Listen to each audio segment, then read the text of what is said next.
fine, come attack me, but when you make a suggestion like that certainly attacks a kid, that kills me. It kills me. Did you know about that when you went on the show? No. Would you have gone on Saturday Night Live if you had known about that? I still would have gone on SNL because, you know, that you've got to show that, one, you know, you have to be able to laugh at yourself also. It seems to me as if Tina Fey and Katie Couric have been treated as almost heroes or heroines among the media elite for what the perception of what they did to you. Do you feel the same way? Oh, job security is important in my agenda here in the state. I'm just helping those outside of my state also keep their jobs secure. But yeah, I did see that Tina Fey was named Entertainer of the Year, and Katie Couric's ratings have risen. And I know that a lot of people are capitalizing on, I don't know, I think some perhaps exploiting that was done via me, my family, my administration. That's a little bit perplexing. It also says a great deal, though, about our society. I've been interested also to see how Carolyn Kennedy will be handled, and if she'll be handled with kid gloves, or if she will be under such a microscope also. It's going to be interesting to see how that plays out, and I think that as we watch that, we will perhaps be able to prove that there is a class issue here also that was such a factor in the scrutiny of my candidacy versus, say, the scrutiny of what her candidacy may be. If, by chance, you had been chosen as a vice presidential candidate for Barack Obama, let's pretend he wanted to be really post-partisan, and there's this governor in Alaska who's a reformer, she's an expert on energy issues, won't this be great for the country?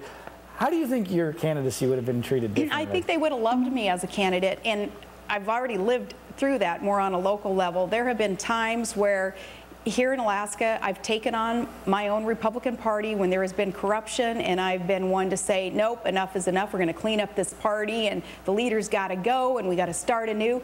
Well, the mainstream media here in Alaska, they've loved me through those episodes. And then, though, the minute that is that I have done something that is, you know, back to the conservative roots, and we're going to not grow government here. And we're going to develop our resources, and that's when even the mainstream media here in Alaska, they turn on you. So there's so much hypocrisy in it all. It's pretty baffling. But yeah, had I been chosen perhaps to run as a reformer on the Democrat ticket, we would have seen an absolutely different and I think, if you will, a much prettier profile of Sarah Palin and the Palin family and my administration. Why would you ever want to go through this again? Oh my goodness, that's a darn good question. Sometimes when I open up the paper in the morning and I see something that I know has to be corrected, and yet disappointedly realize they're not going to correct it anyway, so what's the use? That's a good question. I would do it again, though, knowing that there is great need in our country for reform. What do you say to people who really like you, who want to support you in the future, but who might be influenced by the media that says this Sarah Palin is incompetent and not qualified and maybe not even that smart?